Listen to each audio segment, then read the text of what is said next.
Welcome everyone. In this session, we will start chapter 10 Settling into the Secret Annex. So, this story actually, this is not a story, ये diary का extract है जो any Frank ने लिखा था. Okay तो इसको हम स्टार्ट करते हैं. The extract that follows is taken from the diary of a young girl. तो ये जो अब हम आगे एक्सट्रैक्ट पढ़ने वाले हैं, एक्सट्रैक्ट का मतलब होता है डायरी का एक छोटा सा पार्ट. मतलब कोई भी जो बात लिखी होती है उसमें से छोटे से पार्ट को एक्सट्रैक्ट कहा जाता है. तो ये डायरी एक यंग गर्ल, एक छोटी सी गर्ल ने लिखी थी, based on a diary written in Dutch by Anne Frank. तो ये जो एक्सट्रैक्ट है ये एनी फ्रैंक ने डच लैंग्वेज में लिखी थी. डायरी अपनी डच लैंग्वेज में लिखी थी और उनकी उस डायरी में से ये एक्सट्रैक्ट लिया हुआ है. अ यंग ज्यूइश गर्ल, और एनी फ्रैंक कौन थी? एक ज्यूइश गर्ल थी. अब नाउ ज्यूइश गर्ल, ज्यूइश उन्हें कहते हैं, लाइक ये भी एक रिलीजन है. जैसे हिंदू, मुस्लिम, क्रिश्चियंस, ये सारे रिलीजन्स होते हैं, सेम एज ज्यूइश भी एक रिलीजन है. She and her family had to go into hiding for 2 years during the Second World War. अब सेकेंड वर्ल्ड वॉर के टाइम पे जो एनी फ्रैंक थी और उनकी फैमिली को हाइडिंग के लिए जाना पड़ा. हाइडिंग मीन्स होता है उनको भी छुपना पड़ा. बिकॉज जब वर्ल्ड वॉर होती है ना, तो वर्ल्ड वॉर में लोगों के साथ भी बहुत इल ट्रीटमेंट होता है. लाइक लोगों के साथ भी काफ़ी बुरा व्यवहार होता है. किसी भी वजह से कोई भी लड़ाई हो जाती है, कोई भी अटैक्स हो जाते हैं, तो इसलिए उनको छुप कर रहना पड़ा. तो हाइडिंग उसे कहते हैं.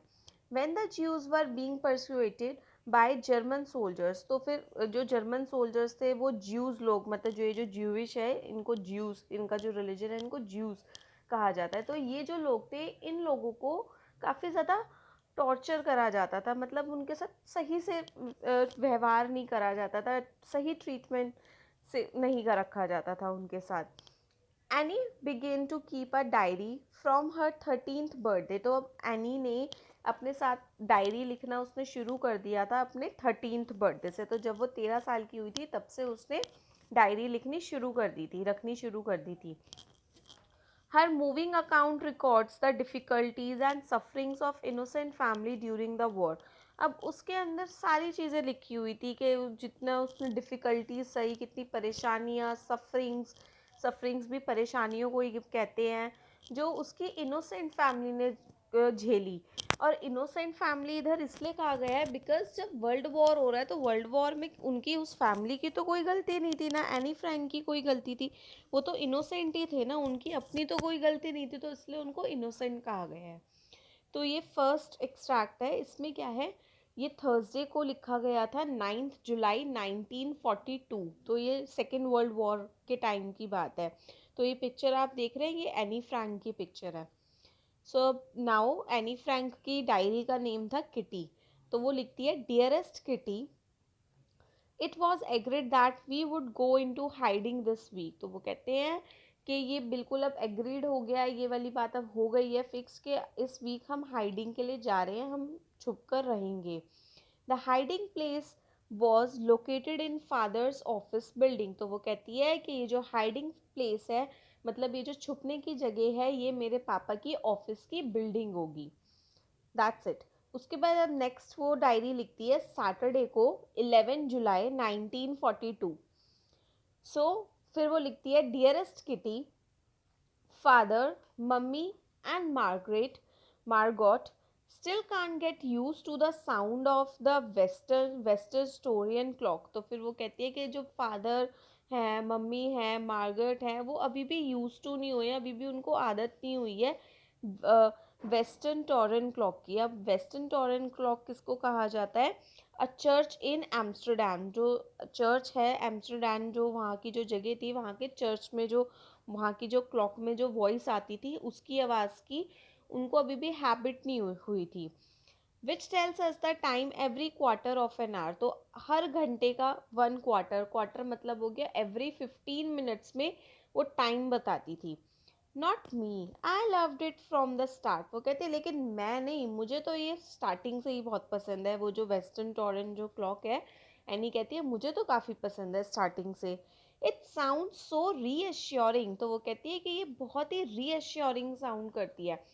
रीअश्योरिंग का मतलब होता है आश्वासनकारी. आश्वासनकारी के मतलब पॉजिटिविटी फील करवाता है कि सब कुछ ठीक हो जाएगा, इस तरीके से इसकी साउंड लगती थी उसको, स्पेशली एट नाइट, खासकर नाइट के टाइम पे। You no doubt want to hear what I think of being in hiding. वो कहते हैं कि you no doubt want to hear what I think of being in hiding. वो कहते तुम सोच भी नहीं सकते, तुम सोच भी नहीं सकते कि मैं, मतलब मुझे कैसा लग रहा होगा छुप कर। Well, all I can say is that I don't really know yet. वो कहती है कि लेकिन मैं बस यही कहना चाहूँगी कि अभी भी मुझे नहीं पता कि मुझे कैसा लग रहा है छुप के। आई don't think I L ever feel at home in this house. वो कहती है मुझे नहीं लगता कि मुझे कभी भी इस घर में, जहाँ पे मैं अपने पापा की ऑफिस की बिल्डिंग में जो मैं रह रही हूँ, यहाँ पे रह के कभी भी मुझे ऐसा फील होगा कि ये मेरा घर है। कभी भी मुझे इधर घर वाली फीलिंग नहीं आएगी। But that doesn't mean I hate it. But इसका मतलब ये नहीं है कि मैं इससे नफरत करती हूँ या मुझे बहुत बुरा लगता है। It's more like being on holiday in some strange pension. वो कहते हैं कि ये बस एक ऐसा है कि हम एक हॉलीडे में हैं, सम स्ट्रेंज पेंशन। सो पेंशन का मतलब होता है स्मॉल बोर्डिंग हाउस और होटल। एक छोटा सा बोर्डिंग हाउस, एक छोटे से होटल में है हम मतलब घूमने आए हुए हैं और हम एक छोटे से होटल में रह रहे हैं। Kind of an odd way to look at life in hiding, but that's how things are. वो कहते हैं कि ये थोड़ा ऑड वे है, एक अजीब सा तरीका है छुपने का हमारी लाइफ में, but that's how things are. लेकिन अब चीज़ें ऐसी हैं बिकॉज अब उनके हाथ में कुछ है ही नहीं, क्योंकि सिचुएशन ही इतनी ख़राब हो रखी है। वो इस उस टाइम पे उनके लिए सबसे मोस्ट इम्पॉर्टेंट ये था कि वो अपनी जान बचाएं। अब अपनी जान बचाने के लिए अब उन्हें ऑफिस की बिल्डिंग में रहना पड़ रहा है, तो वो भी उनको चलेगा। The annexe is an ideal place to hide in. तो वो कहते हैं कि ये जो एनेक्स है, अब एनेक्स का मीनिंग होता है, यहाँ पे लिखा है a building that is added to a larger one and provides extra space. तो एनेक्स कहते हैं एक ऐसी building that is added to a larger one, मतलब काफ़ी बड़ी सी जगह जो है उसको कहा जाता है, एंड प्रोवाइड्स एक्स्ट्रा स्पेस, और जिसमें ज़्यादा जगह हो। ठीक है, the annexe is an ideal place to hide in. वो कहते हैं कि जो एनेक्स है, ये जो बिल्डिंग है काफ़ी अच्छी खासी बड़ी सी, ये बिल्कुल बढ़िया जगह है छुपने की।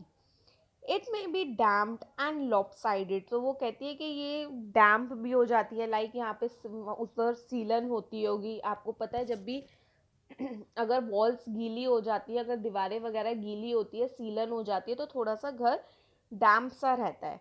ओके, एंड लॉपसाइडेड का मतलब होता है लीनिंग टू वन साइड, मतलब एक साइडेड पे लीन हो रखी है, एक साइड पे ये हल्की सी टेढ़ी है।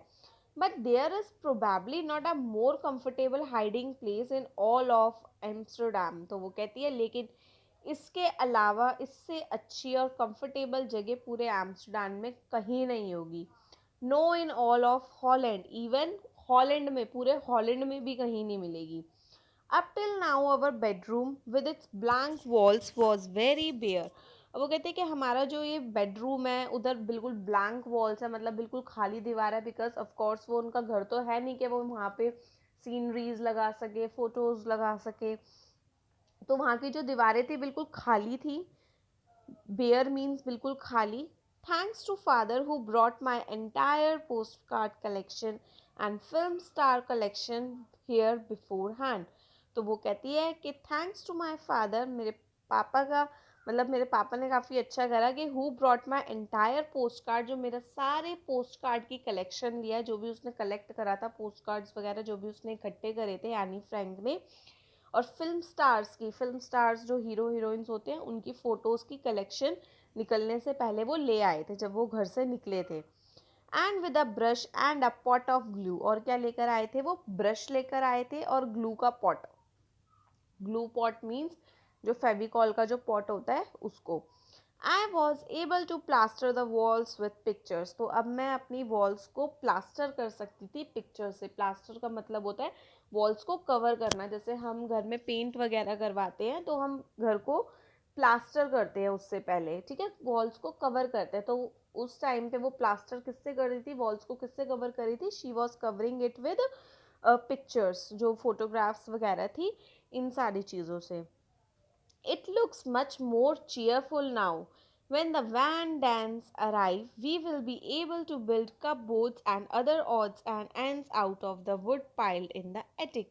तो वो कहती है कि it looks much more cheerful now. तो of course जब खाली दीवार पे कलरफुल सी पिक्चर्स लग जाएंगी तो वो पहले से ज़्यादा बेटर लगेगा, कलरफुल लगेगा.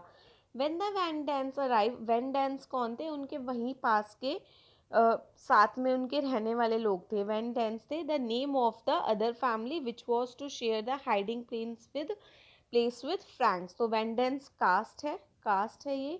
तो दूसरी एक और जो फैमिली थी उनके आसपास कोई रहती होगी, वो भी वहाँ आने वाले थे उनके साथ रहने के लिए.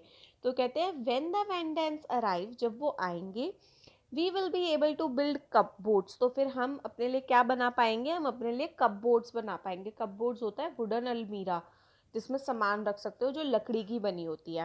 And other odds and ends out of the wood piled in the attic. और वो कहते हैं और बाकी की ऑड्स एंड एंड्स मतलब बाकी की भी चीज़ें हम बना देंगे वुड से एटिक पे. एटिक कहा जाता है एक तरीके से टांड को कहते हैं. अगर आप पहले के घर में काफ़ी ज़्यादा बनी होती थी और अभी भी काफ़ी लोगों के घर में बनाई जाती है.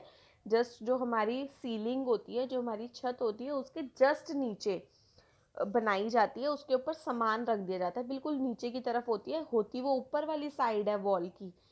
ठीक है, तो उसको टांड कहा जाता है, अटारी भी कहते हैं. Margaret and mother have recorded something yesterday. तो वो कहते हैं कि Margaret and mother have recorded something yesterday. Mother felt well to cook split pea soup for the first time. तो फिर अब वो कहती है कि येस्टरडे, कल मम्मा को थोड़ा बहुत felt well enough to cook, कि उनको ऐसा फील हुआ कि वो कुछ कुक करे अच्छा सा. तो उन्होंने क्या कुक करा? Spilt P soup. अब स्पिल्ट पी सूप किसे कहा जाता है? जो मटर होती है, मटर को हाफ हाफ खुल जाती है ना, मटर को हाफ हाफ काट के उसका सूप बनाया उन्होंने first time. But then she was downstairs talking and forgot all about it. और उसके बाद जब वो मतलब कुक करके उन्होंने रख दिया उस पी सूप को, स्पिल्ट पी सूप को उन्होंने रख दिया और वो नीचे चली गई और बात करने लग गई और वो बिल्कुल भूल गई उस सूप के बारे में. The peas were scorched black. और जो वो पीस थी वो बिल्कुल, स्कॉच का मतलब होता है बिल्कुल भुन गई, बिल्कुल ब्लैक हो गई, जल गया सारा. And no amount of scraping could get them out of the pan. और जिस पैन में वो सूप बनाने रखा था ना, उसमें से एक स्क्रैपिंग भी नहीं मिली, मतलब एक खुरचन भी नहीं वो निकाल पाए कि वो उसको भी खाने में यूज़ कर ले. कुछ भी नहीं बचा, बिल्कुल ब्लैक होके जल गया सब कुछ. Last night, the four of us went down to the private office. So last night, कल रात को हम चारों, जो एडी फ्रैंक और उसकी जो फैमिली थी, हम प्राइवेट ऑफिस में गए and listen to England on the wireless. और वायरलेस के ऊपर हमने इंग्लैंड को सुना. वायरलेस लाइक रेडियो वगैरह कुछ भी जो होगा उसके ऊपर उन्होंने सुना. I was so scared someone might hear it that I literally begged father to take me back upstairs. तो जैसी आवाज़ हुई वायरलेस की, जो ऑडियो थी, जो वो आवाज़ थी, वो जैसी आवाज़ हुई वो एकदम से डर गई. यानी फ्रैंक एकदम से डर गई और उसने एकदम से अपने फादर को बेग मतलब उसने अपने फादर को बहुत रिक्वेस्ट करी कि पापा मुझे प्लीज़ वापस ऊपर अपस्टेयर्स ले जाओ, ऊपर वाले फ्लोर पे मुझे प्लीज़ ले जाओ. Mother understood my anxiety and went with me. और मम्मा जो थी वो मेरी एनजाइटी समझ चुकी थी. एनजाइटी का मतलब होता है जब आप अंदर से बहुत ज़्यादा नर्वस हो जाते हो, बहुत ज़्यादा परेशान से हो जाते हो. तो उसकी मम्मा समझ गई थी कि एनी फ्रैंक जो वो गर्ल है जो ये डायरी लिख रही है वो डर रही है इन चीज़ों से. और उसकी मम्मा भी उसके साथ चली गई ऊपर. Whatever we do, we were we we were very afraid the neighbours might hear or see अस. तो वो कहते हैं कि हम कुछ भी करते हैं तो हम बहुत डर जाते हैं कि कहीं नेबर्स, कहीं आस पड़ोस के लोग सुन ना ले हमारी बात और हमें कहीं देख ना ले. बिकॉज वो छुप के रह रहे थे, तो वो ये नहीं चाहते थे कि आसपास के लोगों को ये पता चले कि उस बिल्डिंग में कोई रह भी रहा है. We started off immediately the first day with sewing curtains. तो हमने फर्स्ट डे जब हम आए थे बिल्डिंग में, उसे दिन से हमने शुरुआत कर दी थी छुपने की. तो सबसे पहले उन्होंने क्या करा? कर्टेन्स सिलने शुरू करे. स्यूइंग का मतलब होता है कर्टेन्स, पर्दे सिलना शुरू करे. Actually you can hardly call them that since they are nothing up but scraps. तो वो कहते हैं शायद ही तुम उनको कर्टेन्स कहोगे क्योंकि वो कुछ भी नहीं था, वो स्क्रैप्स था. स्क्रैप्स ऑफ फाइबर मतलब छोटी मोटी कतरे इधर उधर फटे हुए से कपड़े जो होते हैं उसको स्क्रैप्स कहते हैं। तो वो कपड़े के छोटे मोटे टुकड़े थे। Wearing greatly in shape quality and pattern, वो वेयरिंग का मतलब होता है वो एक दूसरे से इतने डिफरेंट थे, इतने अलग थे, किसी की शेप अलग है, कोई बड़ा है कोई छोटा है, किसी की क्वालिटी अच्छी है कोई अच्छी क्वालिटी का है कोई गंदी क्वालिटी का है, किसी पे कोई डिज़ाइन बन रहा है, पैटर्न मीन्स किसी पे कोई डिज़ाइन बन रहा है किसी पे अलग डिज़ाइन बन रहा है। विच फादर एंड आई स्टिच्ड क्रूकली, जिनको मेरे फादर और मैंने स्टिच किया था। क्रूकली का मतलब होता है उल्टा सीधा स्टिच कर देना, ठीक से ना सिलना, उल्टा सीधा जैसे समझ आ रहा है वैसे उन्होंने टेढ़ा मेढ़ा सिल दिया। Together with unskilled fingers, because जो उसके फादर थे और एनी फ्रैंक थी दोनों को ही आती तो नहीं थी, दोनों को ही स्टिचिंग तो आती नहीं थी, तो इसलिए अनस्किल्ड फिंगर्स का है क्योंकि उनको हैबिट तो थी नहीं इन चीज़ों की। These works of art were tagged to the windows, तो ये जो वर्क जो उन्होंने आर्ट ही एक तरीके से आर्ट एंड क्राफ्ट ही करा था ना, उन्होंने अलग अलग टुकड़ों को सिल के अलग अलग कपड़ों को सिल के उन्होंने अपने लिए पर्दे बनाए थे, कर्टेन्स बनाए थे, तो वो उन्होंने टैग कर दिए विंडोज के ऊपर, खिड़कियों के ऊपर उन्होंने वो लगा दिए। Where they stay until we come out of hiding, तो वो तब तक रहेंगे वो जो कर्टेन्स है जब तक वो अपनी हाइडिंग से, जब तक वो छुपे हुए हैं तब तक वो बाहर वहां से ना आ जाए। The building on our right is a branch of the Keg Company, a firm from Zandam. तो कहते हैं कि जो हमारे राइट हैंड साइड में एक बिल्डिंग थी वो कौन सी कंपनी की थी, केग कंपनी की बिल्डिंग थी, और वो कहाँ से थी, जैंडम से। अब जैंडम कहा जाता है अ टाउन नियर एम्स्टरडैम, एम्स्टरडैम के पास एक टाउन है उसको जैंडम, जैंडम एक टाउन था, तो वहाँ की थी वो company. And on the left is a furniture workshop, और लेफ्ट हैंड साइड पे फर्नीचर की दुकान थी। Though the people who work there are not on the premises after working hour, तो जो लोग वहाँ पे काम करते थे कंपनी में और फर्नीचर की दुकान पे, वो लोग तब तक ही रहते थे जब तक उनका वर्किंग आवर होता था। वर्किंग आवर का मतलब होता है काम का समय जब तक होता था तब तक वो रहते थे, उसके बाद वो वहाँ से चले जाते थे।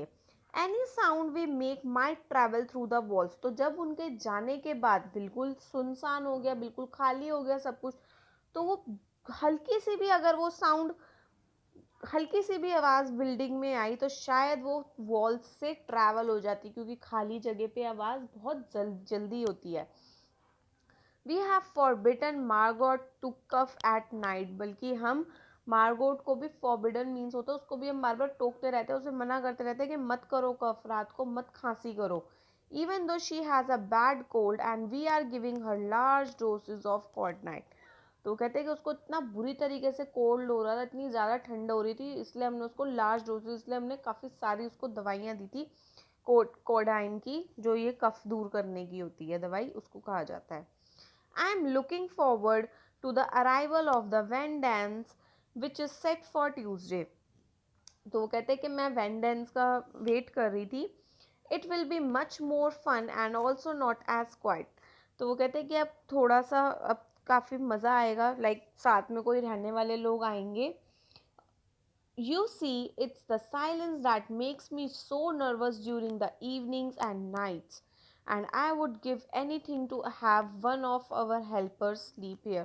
तो कहते हैं कि आप देख सकते हो, it's the silence that makes me so nervous, तो जब इतनी शांति हो जाती है, आसपास कोई नहीं है, घर में कोई नहीं बोल सकता, सॉरी जो उस वो बिल्डिंग में रहते थे उस बिल्डिंग में कोई नहीं बोल रहा, तो वो बहुत ज़्यादा नर्वस हो जाती थी। और रात में वो रात में जब सोने का टाइम आता था उस टाइम पे वो ये कहती थी आई वुड गिव एनीथिंग, मैं कुछ भी दे दूंगी, to have one of our helper sleep here, कि मेरा कोई भी जो हेल्पर है, कोई भी जो भी मदद कर रहा है वो हमारे साथ में मेरे साथ में मतलब सो जाए यहाँ। It's really not that bad here, वो कहते हैं यहाँ पे इतना भी बुरा नहीं है, since we can do our own cooking, जैसे कि हम अपनी खुद के लिए कुकिंग कर सकते हैं, and can listen to the wireless in daddy's office, और नीचे जो डैडी का जो ऑफिस है उसमें जो वो वायरलेस था जिससे वो सारी बातें सुनते थे, ऑडियोज़ वगैरह न्यूज़ की, तो वो भी वो सुन सकते थे। Mr Kleiman and Miep and Bep Voskuijl to have helped us so much, तो ये जो 3 पर्सन्स हैं इन्होंने भी काफ़ी मदद करी उनकी। We have already preserved lots of rhubarb, rhubarb का मतलब होता है a plant whose flashy leaves are use to make jam. तो रुबाब एक ऐसा रेडिश कलर का प्लांट होता है जिसकी लीव्स को यूज़ करा जाता है जैम बनाने के लिए। तो उन्होंने कहा हमने काफ़ी सारे प्रिजर्व मतलब हमने काफ़ी सारे रुबाब संभाल के रखे हुए थे, स्ट्रॉबेरीज रखी हुई थी एंड चेरीज रखी हुई थी। So for the time being I doubt if we will be bored. तो कहते हैं कि थोड़ी देर के मैं सोच रही थी कि if we will be bored तो शायद हम बोर हो जाएं। We also have a supply of reading material. हमारे पास पढ़ने के लिए भी चीज़ें थी and we are going to buy lots of games. और हम काफ़ी सारी गेम्स खरीदने वाले थे।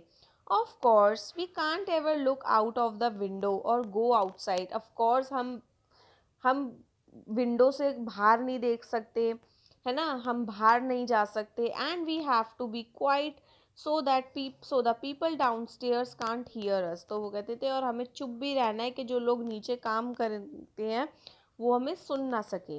Yesterday we had our hands full. We had to preserve 2 crates of cherries. तो कल हमारे हाथ बिल्कुल भरे हुए थे, हमें 2 crates, जो 2 crates जो लकड़ी की आती है ना जिसके अंदर काफ़ी सारे फ्रूट्स भरे होते हैं, उसको हम 2 crates थी हमारे पास चेरीज की फॉर मिस्टर कगलर के लिए। We are going to use the empty crates to make bookshelves. तो वो जब क्रेट्स जब वो खाली हो जाएंगी जिसके अंदर चेरीज वगैरह रखी हुई थी लकड़ी की जो होती है, तो वो कह रहे थे जब वो खाली हो जाएंगी उसका हम बाद में बुक शेल्फ बना देंगे। Someone's calling me yours any. तो फिर वो लिख लेती है कि कोई मुझे बुला रहा है, तुम्हारी एनी। लाइक वो डायरी में, हम डायरी में जब लिखते हैं तो इसी तरीके से लिखते हैं ना, डायरी को अपनी बिल्कुल फ्रेंड मान के चलते हैं। अब नेक्स्ट है, नेक्स्ट राइटअप लिखा था फ्राइडे को। तो फ्राइडे 21 अगस्त 1942 का है ये। Dearest kitty, now our secret annex has truly become secret. अब जो हमारा सीक्रेट एनेक्स है, जो हम चुपके से हम यहाँ पे आए हुए हैं, अब वो सच में ही सीक्रेट बन चुका है। Because so many houses are being search. क्योंकि इतने सारे हाउसेज को सर्च करा गया, इतने सारे हाउसेज में छानबीन हुई। Mr Kugler thought it would be better to have a bookcase built in front of the entrance of our hiding place. तो वो कहती है कि मिस्टर कगलर ने ये सोचा कि ये काफ़ी अच्छा होगा कि हम अपनी एंट्रेंस पे, मतलब जहाँ से अंदर एंट्री लेते हैं वहाँ पे हम क्या लगा दें, वहाँ पे हम बुक केस बना दें। ये आप देख सकते हैं पिक्चर में, ये आप एंट्रेंस है, सीढ़ी जा रही है और इसके साथ में डार्क ब्राउन कलर का एंट्रेंस बना हुआ है, तो हम ये लगा देते हैं। It swings out on it's hinges and opens like a door. तो वो हिंजेस की तरह स्विंग होता है, लाइक हिंज की तरह होता है और डोर की तरह वो खुलता था। Sorry.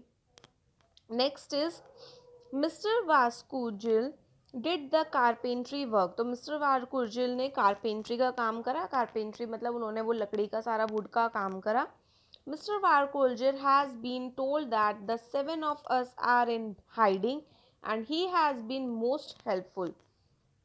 Now whenever we want to go downstairs. तो अब जब भी हम डाउन स्टेयर्स जाना चाहते थे, जब भी हमें नीचे जाना होता था, we have to duck and then jump. तो हमें क्या करना होता था, हमें डक का मतलब होता है अस्तूप और बैंड, मतलब हमें झुक के फिर नीचे कूदना होता था, ठीक है। After the first 3 days we were all walking around with bumps on our foreheads and banging our heads against the low doorway. तो वो बार बार उनके साथ शुरुआत में क्या होता था, उनके सर पे बम्प्स हो गए थे। बम्प्स का मतलब होता है बार बार जब सर फूट जाता है तो थोड़ा सा स्वेलन आ जाती है ना, थोड़ा सा सर सूज जाता है। तो उनके साथ भी यही हो रहा था कि वो बार बार उनके सर पे वो लग जाता था और उन बार बार वो अपने हेड को उस पर बैंग करते थे, जो जो डोरवे जो उन्होंने रास्ता बनाया था वहाँ पे।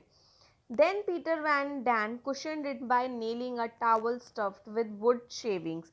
तो फिर जो पीटर वैन डैन थे, उन्होंने उसकी कुशनिंग की। कुशनिंग का मतलब होता है कि उन्होंने उसके ऊपर टावल लगाया और उसको किससे स्टफ़ कर दिया, और टावल के अंदर उन्होंने वुड की स्क्रैपिंग्स, वुड की शेविंग्स फिल कर दी, जो खुरचन होती है लकड़ी की, वो अंदर फिल कर दी और ऊपर से बाहर टावल लगा दे जिससे वो बार बार सर पे लगे तो उनके सर पे चोट ना आए लकड़ी से।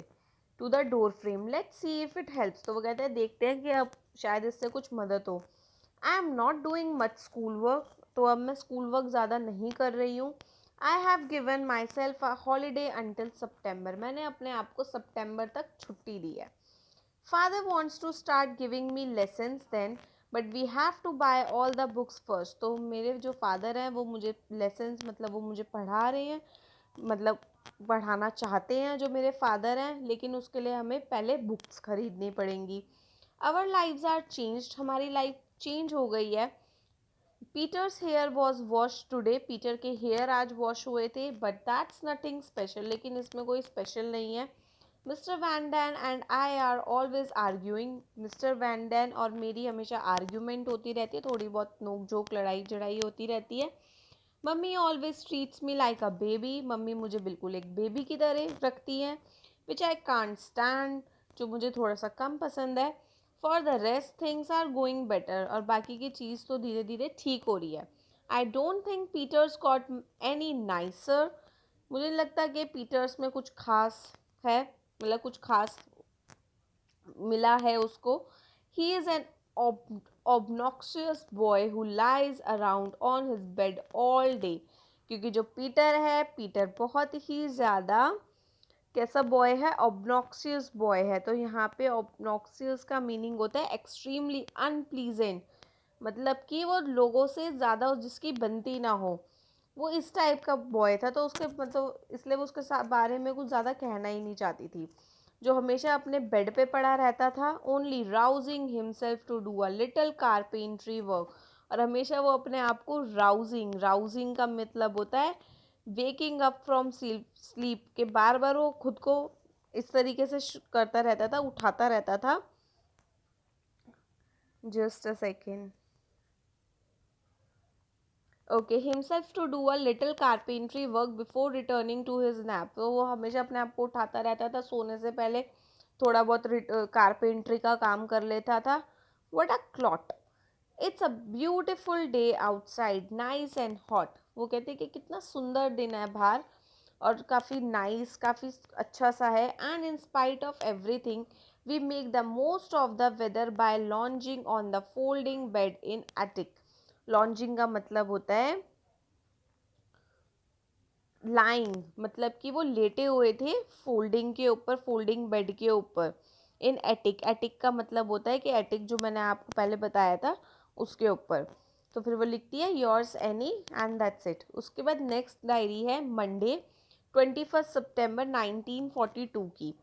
तो dearest Kitty, today I will tell you the general news here in the annexe. तो वो कहती है कि मैं यहाँ पे तुम्हें एक जनरल नॉर्मल सी एक न्यूज़ बताती हूँ. A lamp has been mounted above my divan, मेरे दीवान मतलब मेरे बेड के ऊपर एक लैम्प लगाया है. So that in future if I get scared at night, तो इन फ्यूचर अगर मुझे रात को डर लगता है, I will be able to pull a cord and switch on the light. तो फिर वो जो कॉर्ड उसमें जो लगी होती है, तो वो उसको खींच देगी उस लैम्प की कॉर्ड को, और लाइट ऑन हो जाएगी. I can't use it at the moment because we are keeping our window open a little. इस वक्त मैं अभी उसको यूज़ नहीं कर सकती क्योंकि हम अपनी विंडोज़ को थोड़ा सा खोल के रखते हैं डे और नाइट में. The van Daans have built a very handy wood stained food safe, और जो वैन डैंस थे उन्होंने क्या बनाया है, वुड स्टेन बनाया है. वुड स्टेन का मतलब होता है treated with wood stain consisting of base and mattress but no footboard और headboard. ओके, तो उन्होंने वुड स्टेन बनाया था. Till now this cupboard was in Peter's room, अभी तक वो जो कपबोर्ड है वो पीटर के रूम में है. But in the interest of fresh air it's been moved to the attic. Okay, के फ्रेश एयर के लिए वो जो है वो एटिक पे उसको रख देंगे. It in its place there is a shelf, उस जगह पे शेल्फ है. I advise Peter to put his table underneath the shelf, मैंने पीटर को एडवाइस ये करा है कि तुम अपने टेबल को शेल्फ के नीचे रखो. एड अ रग, रग रखो उस पर. And place his cupboard where the table now stand, और अपना कपबोर्ड रखो जहाँ पे, place his cupboard where the table now stand, और अपने कपबोर्ड को रखो जहाँ पे ये टेबल रखे.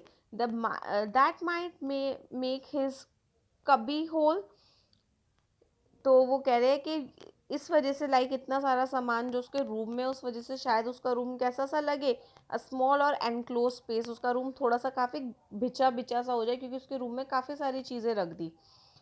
Comfortable though I wouldn't like to sleep there, अब that might make his cubby hole, तो शायद इन सारी चीज़ों से उसका रूम थोड़ा कबी होल हो जाए, थोड़ा सा स्मॉल रूम एनक्लोज्ड, थोड़ी सी घिरी हुई जगह हो जाए और वो कंफर्टेबल रहे उसमें। Though I wouldn't like to sleep there, हालांकि मुझे यहाँ पे सोना पसंद नहीं है। There is something happening every day, हर रोज़ कुछ ना कुछ होता रहता है। But I am too tired and lazy to write it all down. वो कहते हैं लेकिन अब मैं बहुत थक गई और मुझे काफ़ी लेजी सा, थोड़ा सा लेजीनेस, नींद सी आ रही है सब कुछ लिखने में। Yours any. So that's it. So now थोड़ा सा एनी फ्रैंक के बारे में भी पढ़ लेते हैं। ये एक पैरा और बचा है बस। In 1994 the secret annexe was discovered. 1994 में ये एनी फ्रैंक की सीक्रेट एनेक्स की जो डायरी थी ये मिली थी। The 8 people living there were taken to the prison camp in Auschwitz. ये जो 8 पीपल जो वहाँ पे रहे थे उनको प्रिजन कैंप में लेकर गए थे पोलैंड में, and finally to a camp in Germany, और बाद में फिर जर्मनी में। Anne died of typhus, a bacterial disease. Anne को एक बैक्टीरियल डिसीज हो गई थी जिसको टाइफस कहा जाता है, जो एक बैक्टीरिया की वजह से होती है। There at the age of 15 years की एज में उनको वो डेड हो गई थी। After the war the diary was recovered by her father. जब वॉर हो गई थी ख़त्म, उसके फादर को ये डायरी मिली थी, ऑटो फ्रैंक, जिनका नाम था Otto Frank. In her diary Anne wrote that despite everything she believe that people are really good at heart. तो उस डायरी में एनी फ्रैंक ने लिखा हुआ था कि इतना सब होने के बाद, कि सब कुछ सारी चीज़ें होने के बाद भी उसको ये बिलीव है, उसे ये यकीन है कि जो लोग हैं वो दिल के अच्छे हैं। She also wrote how wonderful it is that nobody need wait a single moment before starting to improve the world। और वो अपनी डायरी में लगती है कि कितना इंटरेस्टिंग चीज़ है, कितनी वंडरफुल चीज़ है कि कोई एक सिंगल मोमेंट, एक पल के लिए भी वेट नहीं करता before starting to improve the world. World को इम्प्रूव करने से पहले कोई पर्सन एक मोमेंट के लिए भी नहीं वेट करता। तो Anne Frank was born in Frankfurt में हुई थी ये 1929 1945 तक रही है। Germany she moved to Amsterdam, Germany में हुई थी ये। शी मूव टू एम्स्टरडैम, फिर ये एम्स्टरडैम गई with her family 1933। The family went into hiding in 1942। ये जो फैमिली थी ये हाइडिंग, छुपने के लिए 1942 में गई थी, to escape persecution by Germans during the second world war. जिससे जो जर्मन लोग हैं वो इनके ऊपर परस्क्वेशन ना कर सके, मतलब इनको इल ट्रीटेड, इनके साथ ज़्यादा बुरा बर्ताव ना कर सके, तो उन लोगों से छुपने के लिए ये गए थे। Any wrote about her experiences during this period. Any ने अपने सारे एक्सपीरियंसेस के बारे में इस टाइम पर लिखा था अपनी डायरी में, which was first published in 1947, जो 1947 में फर्स्ट टाइम पब्लिश भी हुई थी, and since has been translated in more than 60 language. और ये जो एनी फ्रैंक की जो डायरी है ये अभी तक 60 लैंग्वेजेस में ट्रांसलेट कर दी गई है। ये डच लैंग्वेज में लिखी थी एनी फ्रैंक ने, और इसको 60 लैंग्वेजेस में ट्रांसलेट करके प्रिंट करा गया है। So this was the chapter. I hope you liked it. If you like this video, you can share it with your friends and also hit the like button and also subscribe this channel for more videos. For now, thank you all of you.